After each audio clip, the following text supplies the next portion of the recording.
இப்போ நம்ம சொல்கிறோம் அடிக்கடி இறைவன் இறைவன் இறைவன் அப்படின்னு. அந்த இறைவன் யார்?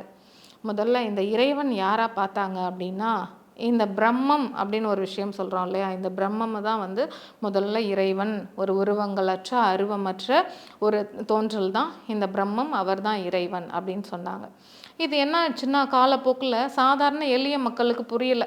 இப்படி ஒரு விஷயம் இருக்குது, இவர் தான் இறைவன் அப்படின்னு சொன்னால் புரியலை. அதனால காலப்போக்கில் ஒரு சில குணநலன்களோட ஒரு உருவ அமைப்போட தெய்வங்களை சிவன், பார்வதி, முருகன், தேவி, விஷ்ணு, இந்த மாதிரி மகாலட்சுமி, இந்த மாதிரி பெயர்களை வச்சு வழிபாடு பண்ண ஆரம்பித்தோம். அப்போ இந்த இறைவனை கும்பிட்றதுனால என்ன பலன் அப்படின்னு கேட்பீங்க இல்லையா?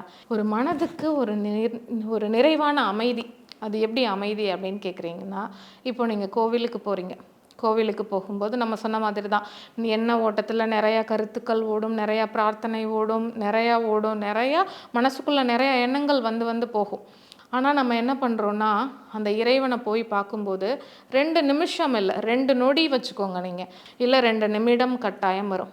அந்த 2 நிமிடம் நீங்கள் உங்கள் மனசுக்குள்ளே என்ன உணர்றீங்க அப்படின்னா, ஒரு நிலைத்த அமைதி கிடைக்கும். அந்த அமைதிக்கு இந்த உலகத்தில் வேறு எதுவுமே ஈடாகாது. இந்த அமைதி உங்களுக்கு கட்டாயம் கிடைக்கும். இப்படிப்பட்ட ஒரு பெரிய அமைதியை கொடுக்குறவர் தான் இந்த இறைவன் நம்மளுக்காக.